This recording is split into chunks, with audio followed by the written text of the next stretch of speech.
Bismillah. Assalamualaikum warahmatullahi wabarakatuh. Innal hamdalillahi nahmaduhu wa nasta'inuhu wa nastahdih wa natubu ilaihi wa na'udzu billah min syururi anfusina wa sayyiati a'malina may yahdihillah fahuwal muhtadi wa may yudlil falan tajida lahu waliyyan mursyida. Asyhadu an la ilaha illallah wahdahu la syarikalah wa asyhadu anna Muhammadan abduhu wa rasuluhu la nabiyya wa la rasula ba'dah. Allahumma shalli ala Muhammadin wa ala ali Muhammad kama shallaita ala Ibrahim wa ala ali Ibrahim innaka Hamidum Majid. Bapak Ibu, para ustadz dan ustadzah, ikhwan akhwat yang dirahmati Allah Subhanahu wa taala. Bersyukur kita pada Allah di kesempatan pagi menjelang siang yang penuh berkah ini. Allah pertemukan kita dengan tanpa kurang suatu apapun. Nikmat yang harus nantiasa kita jaga di tengah suasana ujian, musibah, bala dan cobaan yang begitu banyak menimpa kepada umat Islam, baik yang sifatnya zahir maupun yang batin. Mudah-mudahan syukur kita membuat nikmat ini senantiasa dijaga, dilanggengkan dan ditambahkan. Shalawat serta salam semoga tercurah kepada baginda Nabi Muhammad sallallahu alaihi wasallam, juga kepada keluarga, kerabat, sahabat dan orang-orang yang setia meniti jejaknya sampai hari kiamat. Semoga kita termasuk di antara umatnya yang dijanjikan syafaatnya pada yaumul kiamah. Bapak Ibu sekalian, para ustadz dan ustadzah, terkhusus para ummahat yang mendapat amanah sebagai guru TK. Tadi saya bertanya, ini majelis para keluarga yang istrinya mengajar di KB TKIT Baitus Salam. Berapa muridnya semuanya? 200, Masya Allah ya. Kurang. Oh ya. Oh yo pede men. Ya.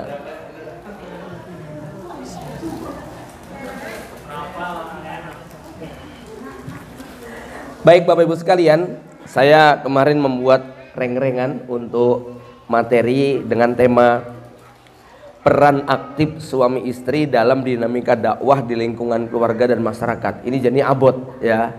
Buat kita yang menjalani abot, yang nulis saja abot, apalagi menjalaninya. Tapi saya akan coba mulai dari hal yang paling mendasar. Kenapa saya menduga ilmu ini sebagiannya masih banyak yang belum mempraktekkan, karena saya sudah berumah tangga lebih dari 20 tahun pun baru kemudian ngeh untuk kemudian diramu kembali. Ya, kita mulai dari pentingnya membangun visi misi keluarga muslim. Karena memang di antara kita masih ada yang belum mematangkan, merumuskan secara detail, terperinci, disepakati untuk kemudian dijalani. Ya, seperti apa visi misi keluarga kita? Ya, satu, sebagian masih salah paham tentang definisi visi misi ini. Ada yang mengatakan ya visi misinya pokoknya kami jadi hamba Allah yang beribadah. Beribadah kepada Allah bukan visi misi keluarga muslim. Itu visi misi menjadi manusia. Sementara keluarga ini memiliki kekhasan, memiliki ciri dan karakter yang berbeda. Satu dengan yang lainnya mendapatkan titipan yang tidak sama. Ada yang dititipi Allah berperan sebagai guru, pengusaha, politisi, pejabat, ya, nelayan, dokter dan sebagainya. Tentu visi misi hidup mereka tidak sama. Ya, kalau dengan dokter, besannya dokter, mantunya dokter, anaknya dokter, lalu visi misinya adalah membuat rumah sakit gratis internasional untuk kaum duafa, cocok, itu ya. Karena memang background, latar belakang, modal, situasi, kondisi dan perilaku sehari-hari memang ke arah sana. Seperti B.J. Habibie yang punya visi misi keluarga sebagai keluarga dirgantara. Karena memang dari bapaknya, anaknya, keluarga besarnya punya hobi dan bakat di sana. Ya, kenapa ini menjadi penting menentukan visi misi ini? Ya, saya boleh gambarkan tentang pentingnya dari awal kita menetapkan. Supaya apa? Ini kan kita rencana punya KBIT bukan setahun 2 tahun, bukan 5 tahun 10 tahun. Kalau bisa kita wariskan kepada yang sekarang menjadi murid TK besoknya jadi guru TK, kan begitu. Berarti ini kita sangat menghajatkan sebuah grand design besar bagaimana yang sekarang kita lakukan ini memang bisa tumbuh berkembang dengan baik, ya. Pertama, bahwa saya ilustrasikan rumah tangga yang tidak punya visi misi ini mirip seperti kalau kita membangun sebuah gedung tingkat besar tanpa ada blueprint, tanpa ada cetak biru, nggak ada desainnya, nggak ada maketnya. Saya yakin gedung sebesar ini pasti sudah ada oret-oretannya. Baitussalam gedungnya ada yang 2 lantai, ada yang 1 lantai, semua mesti ada gambarnya. Didesain sedemikian rupa sehingga kemudian tempat itu berfungsi. Maka dalam rumah tangga juga demikian. Ini aslinya di awal pernikahan, tapi nggak mengapa.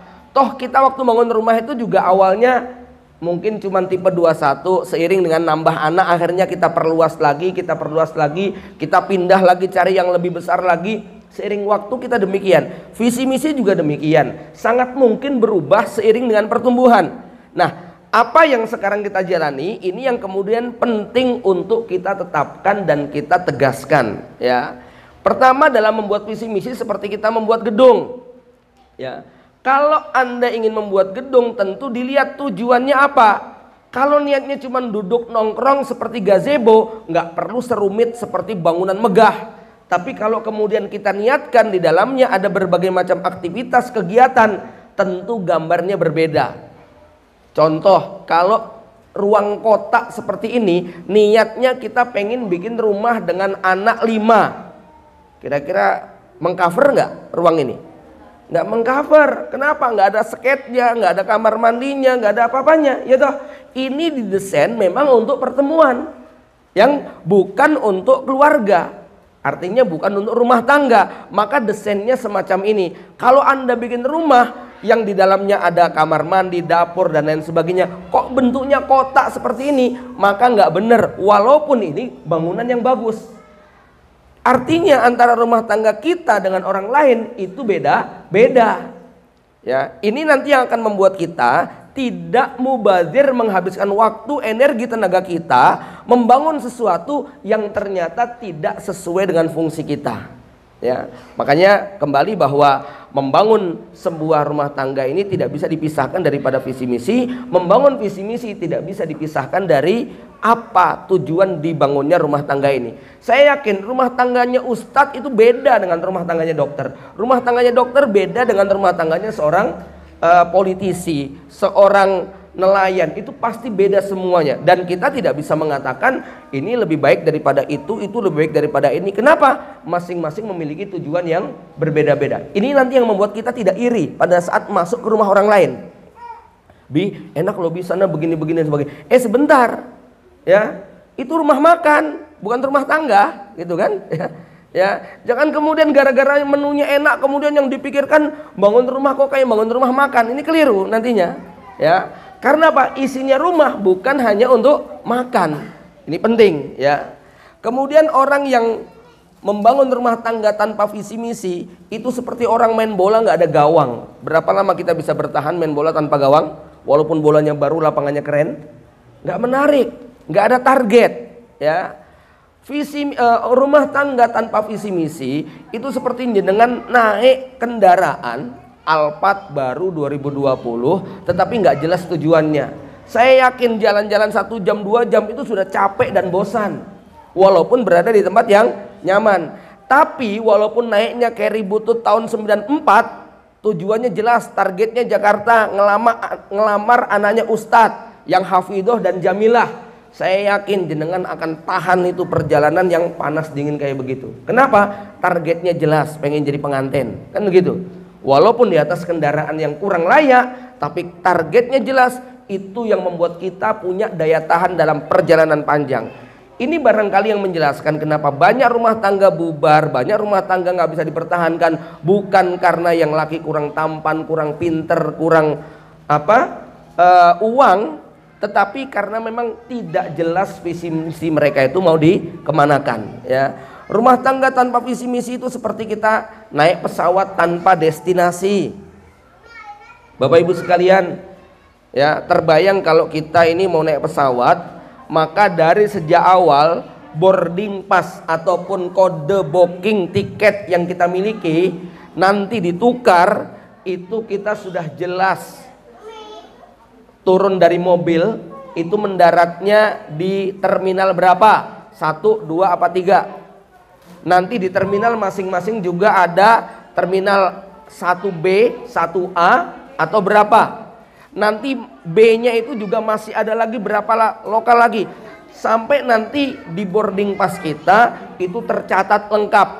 Mulai boarding jam berapa, terbang lepas landas jam berapa, nanti mendarat di bandara tujuan jam berapa, ya, sampai yang namanya nomor kursinya itu kita juga sudah mengerti. Di bandara apa nanti kita akan mendarat, semuanya sudah lengkap tercatat. Kurang lebih harusnya semacam itulah perjalanan hidup dalam rumah tangga, sedemikian detail. Makin detail, makin nyaman. Ada di sini yang belum pernah naik pesawat, Pak, Bu? Ada? Ngacung yang belum pernah? Kalau saya kasih tiket pesawat gratis mau? Mau? Tapi nggak ada tujuannya. Piye rasanya, Pak? Ya, mutar di atas. Stres itu kan? Ya. Nah, orang dalam berumah tangga tidak punya visi misi itu mirip seperti narapidana menghabiskan masa tahanannya.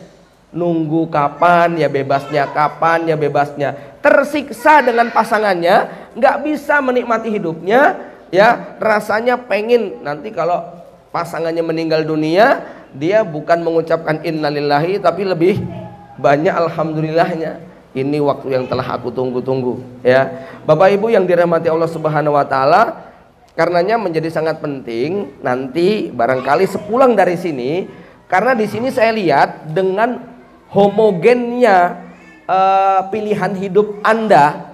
Saya katakan homogen secara umum karena istrinya jadi ustadzah, suaminya jadi ustadz, gitu kan. Ada mungkin yang tidak ustadz, berarti nanti harus disinergikan, ya.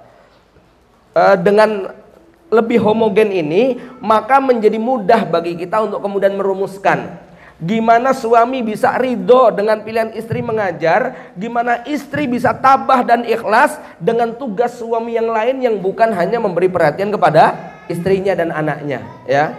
Bapak Ibu yang dirahmati Allah Subhanahu wa taala, visi misi itu juga mirip seperti waktu kita merancang sebuah bisnis. Harus jelas core-nya, dunia jasa atau dunia barang. Saya punya usaha, yang saya jual ada buku, ada baju, ada herbal. Buku saya laris, tiba-tiba suatu hari saya masuk ke toko perabotan rumah tangga, masuk ke Jempol, masuk ke Manis atau Bengawan kalau di Solo, ya. Itu ternyata yang punya toko jualan ember, jualan panci, jualan gayung, jualan piring, laris semuanya. Saya seneng banget ngelihat dia jualan kok duitnya banyak. Tapi tidak gara-gara tokonya laris lalu saya berpikir saya juga pengen jualan kayak gitu, terus ember panci saya jejer di sebelah buku. Kira-kira pantas tidak? Enggak, ya. Artinya apa? Rumah tangga orang lain yang menurut kita bagus itu belum tentu bagus kalau diterapkan di rumah tangga kita, ya. Ini satu problem yang sering muncul pada saat kita mempelajari ilmu baru tentang parenting, mempelajari ilmu baru tentang rumah tangga, tentang masa depan, lalu kita menjiplak rumah tangga dia, gitu kan, yang ternyata tidak cocok dengan rumah tangga kita. Bapak Ibu sekalian, saya sedikit bagi oleh-oleh, ya. Kemarin saya jalan-jalan ini, ya, kunjungan ke pondok pesantren Riyadul Jannah, namanya saja keren, ya, Taman Surga. Ini letaknya di Pacet, Mojokerto. Bangunannya kayak begini kalau dari jauh. Ini kurang lebih demikian. Ini foto yang saya ambil, ya, 7 lantai. Ke bawahnya 3, ke atasnya 3, tengahnya 1 karena dia posisinya di lereng. Saya berdialog, ini putra beliau ketika dikenalkan oleh adiknya sang kiai. Saya baru agak jelek. Kenapa? Sang adik yang menjadi mudir pesantren mengatakan, hadza huwa Gus Zain. Ini Gus Zain, Ustaz, ya. Gus Zain huwal awwalu minar rabi'ah, gitu, ya. Dia anak pertama dari istri keempat, begitu kan, ya. Idzan kam, ya. Berapa semuanya? Ya, Akhirnya ceritalah kemudian mengalir. Nah, ini keluarga besarnya dengan 4 istri, 20 anak, lebih dari 20 cucu, begitu kan ya. Ya. Terus kita pulang pada mikir-mikir semua gitu kan. Ini Gus Yen subhanallah, Gus namanya, kiainya namanya Gus Mahmud Syubairi, ya. Orang Demak yang kemudian melanglang buana, betul-betul seperti orang hidayatullah yang pindah dari satu tempat ke tempat yang lain hanya dengan modal tawakal ala Allah. Nikah maharnya cuma 10.000 waktu itu. Tinggalnya di emperan. Istri kedua juga sama, nikah dengan modal yang masih ala kadarnya, masih ngemper juga. Ya, maka kalau ditanya, kalau tungkahul mar'ah li arba, satu adalah lima liha, maka beliau enggak. Tungkahul mar'ah li fakriha, karena sama-sama miskin, gitu kan. Ya, ini tapi Masya Allah ya, ini beliau memimpin pesantren dengan sekitar 1.000 santri. Hebatnya dia hafal semua santrinya, ya. Dan ini bangunan 7 lantai yang ngerjakan santrinya semuanya. Punya bisnis sangat besar sekali, sampai kemudian beliau dinobatkan membantu MUI Jawa Timur bidang ekonomi, karena memang semangat bisnisnya yang sangat luar biasa, ya. Termasuk mantu-mantunya ini rata-rata menjadi orang hebat, orang besar semuanya. Pulang dari sana ustadz-ustadz pada komentar, ketoes yang paling cocok niru itu Ustadz Abu Fatihah nih, gitu ya.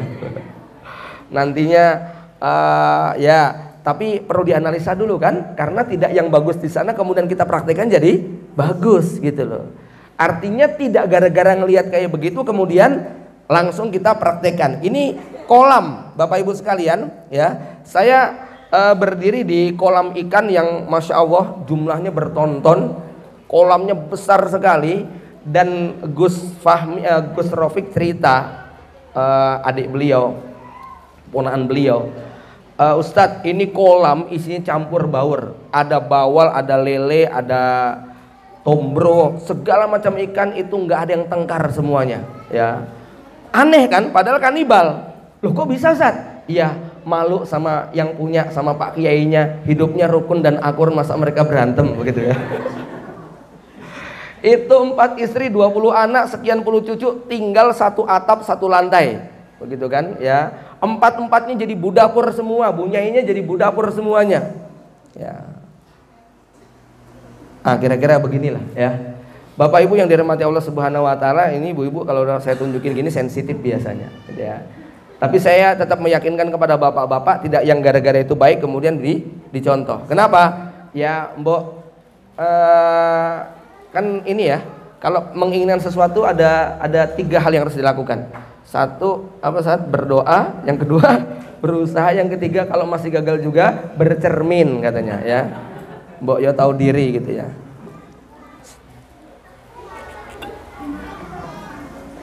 Avansat, bisa nyala nggak yang bawah itu? Ya, yang khusus ke saya. Nah, yang bawah ini.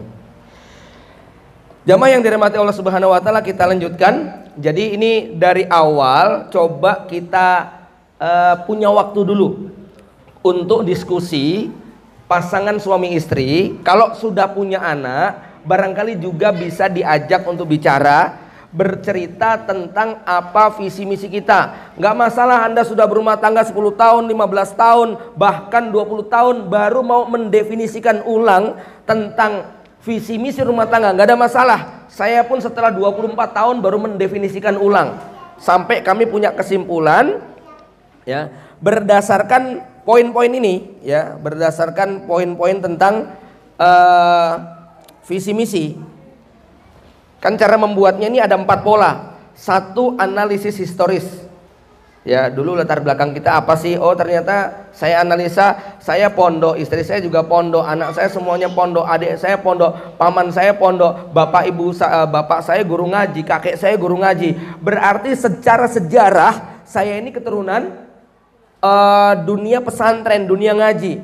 Saya nggak punya keturunan politisi, pejabat, penguasa, atau musisi, artis, nggak ada. Makanya kami kemudian menganalisa ini menjadi modal utama. Besan saya juga seperti itu, mantu saya juga santri, ustadz. Ini kayaknya kalau kita buat menetapkan visi misi bisa selaras.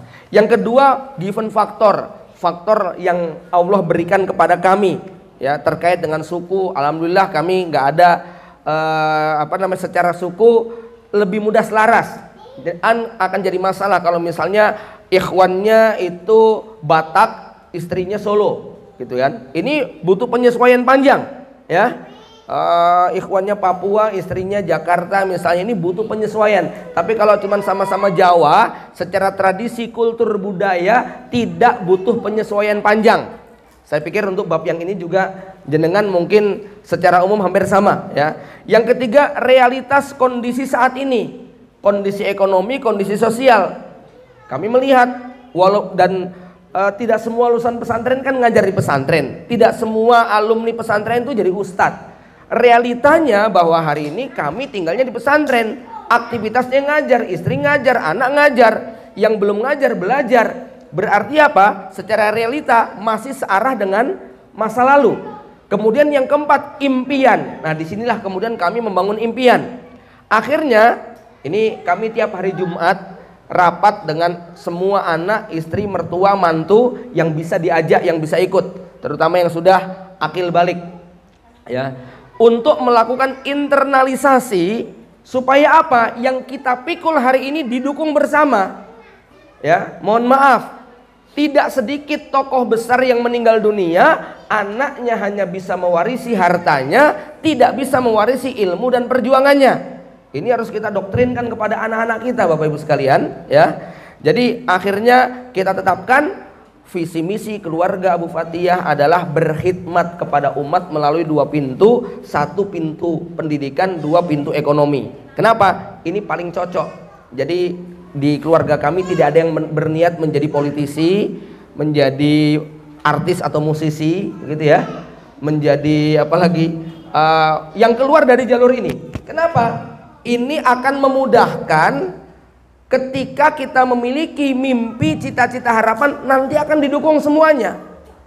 Bapak Ibu yang dirahmati Allah, saya teringat kisah seorang dokter yang memaksakan anaknya untuk sekolah di kedokteran, padahal dia sangat takut melihat darah. Dia lebih suka ngelihat kabel. Dia hobinya otak-atik benda mati, nggak suka ngutak-ngatik makhluk hidup. Dipaksa, stres akhirnya. Nah, ini contoh bagaimana terjadinya perbedaan antara orang tua dengan anak ya. Termasuk juga nanti latar belakang pasangan yang berbeda-beda. Ini sangat berpengaruh di dalam menentukan visi misi ya. Makanya tadi saya katakan, maaf kalau saya tadi memberikan contoh keluarga, ini sekedar memudahkan dan nggak ngibai orang gitu ya. Karena yang saya contohkan keluarga saya sendiri, di mana kami melihat banyak kesamaan. Lingkungannya pendidikan, lingkungannya mengajar, tarbiyah, talim, sehingga apa? Kayaknya cocok kalau kemudian kita tetapkan berkhidmat kepada umat melalui pendidikan dan ekonomi. Lalu sama mantu saya dibuat semacam slogan. Slogannya apa? Bastotan fil ilmi wal jaibi, gitu ya. Ya, kalau Taulut kan bastotan fil ilmi wal jismi. Ya sudahlah, kami merasa tubuh kami nggak ada yang kayak Aderai semuanya gitu kan ya. Jadi kalau mau pakai slogan bastotan fil ilmi wal jismi itu kayaknya nggak masuk. Maka kami masuknya di bastotan fil ilmi wal jaibi. Itu kan ilmunya dalam, kantongnya tebal, kira-kira gitu ya. Ya, maunya semacam itu, mudah-mudahan nanti jadinya demikian. Kenapa? Punya latar belakang, punya kesamaan tujuan, punya kesamaan mimpi dan cita-cita. Nah, ini nanti di rumah kita bisa rumuskan. Umi bisa menikmati nggak ngajar TK? Apa harapannya? Apa yang bisa Abi sokong? Kan macam itu. Ya. Karena saya melihat banyak misalnya alumni pesantren, terutama para ummahat, ranking 1 di kelasnya, hafid 30 juz lulus dari pesantrennya, tapi begitu berumah tangga hampir hilang semua bekas-bekasnya karena barangkali tidak selaras dengan harapan suaminya.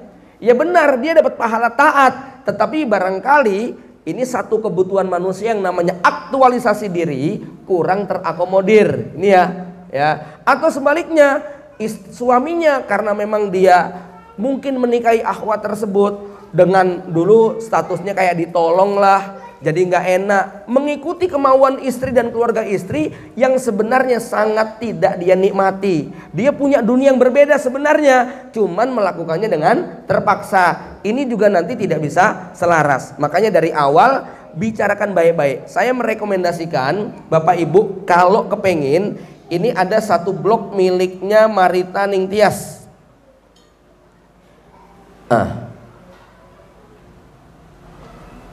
Nah ini ya, saya buka blog beliau.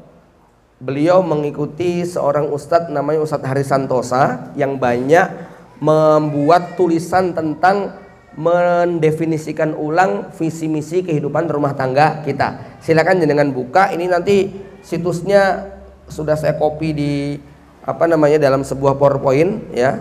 Yang intinya bagaimana kedua belah pihak suami dengan istri betul-betul bisa menikmati tugas dan perannya. Walaupun nanti di sini barangkali tidak semuanya sama. Di sini kan mungkin nggak semua ustadz yang ikhwan ya. Ada yang bukan ustadz di sini. Ya ada. Berarti kan perlu dirembukkan bagaimana supaya bisa menikmati. Bapak Ibu yang dirahmati Allah Subhanahu Wa Taala, kita balik lagi kepada pembahasan kita. Jadi langkah yang pertama adalah terkait dengan peran aktif suami istri dalam dakwah di lingkungan keluarga ya. Maka tetapkan visi misi rumah tangga kita terlebih dahulu, lalu peran dakwah apa yang akan kita ambil. Saya masih teringat ketika kemarin kami takziah kepada salah seorang kawan angkatan yang ada di Jepara. Saya sebut beliau Ustadz Thohir, alumni kami, angkatan kami yang bertugas di Pondok Jepara.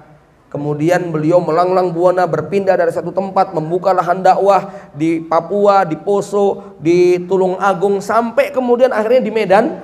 Beliau dikenal betul sebagai aktivis dakwah. Istri beliau membersamainya sampai akhirnya Allah takdirkan dalam salah satu aktivitas bakti sosial di medan dakwah beliau kemudian sakit meninggal dunia, dan jarak 6 bulan kemudian istri beliau juga menyusul meninggal dunia. Beliau meninggalkan 6 orang anak. Saat itu saya diminta untuk memberikan satu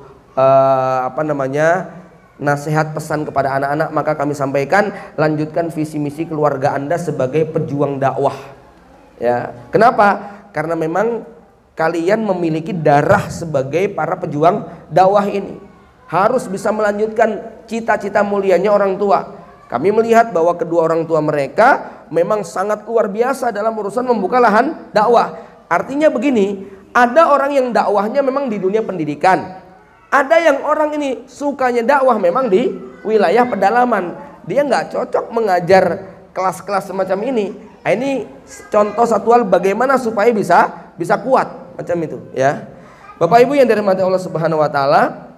Nah nanti setelah kita Anda bisa merumuskan hal ini, merumuskan ulang ya, sekali lagi jangan pernah merasa wes kasep begitu ya.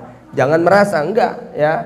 Nabi Ibrahim alaihissalam itu setelah berumah tangga berapa puluh tahun, baru kemudian visi misinya Allah tuangkan dalam Al-Quran, yaitu doanya Nabi Ibrahim. Apa visi daripada rumah tangga Nabi Ibrahim? Nabi Ibrahim menginginkan ada anak keturunannya yang nanti melanjutkan dakwah beliau. Maka Nabi Ibrahim alaihissalam kemudian berdoa ya.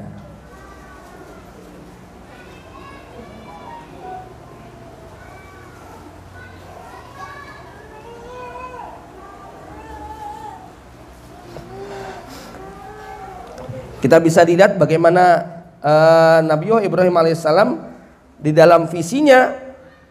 Nabi Ibrahim menginginkan agar menjadi waja'alna muslimaini laka wa min zurriyatina ummatam muslimatalak. Kenapa ini menjadi penting? Saat itu nggak ada yang beriman kecuali Nabi Ibrahim.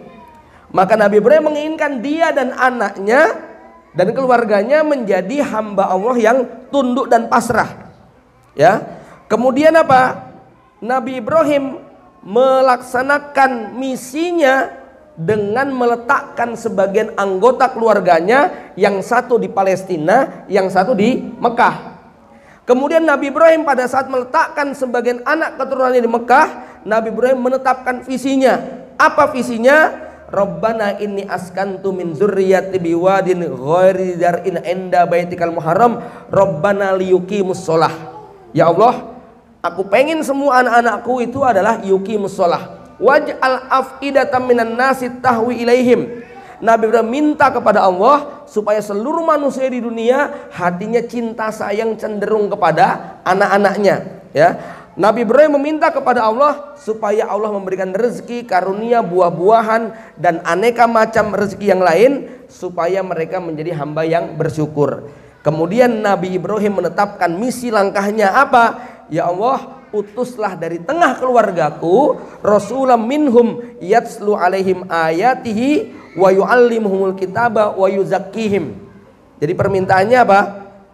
Yatslu, tilawah, yang kedua taklim, yang ketiga tazkiyah, yang kemudian ini direvisi oleh Allah pada ayat berikutnya, yaitu bahwa bukan tilawah, taklim dan tazkiyah, tetapi apa?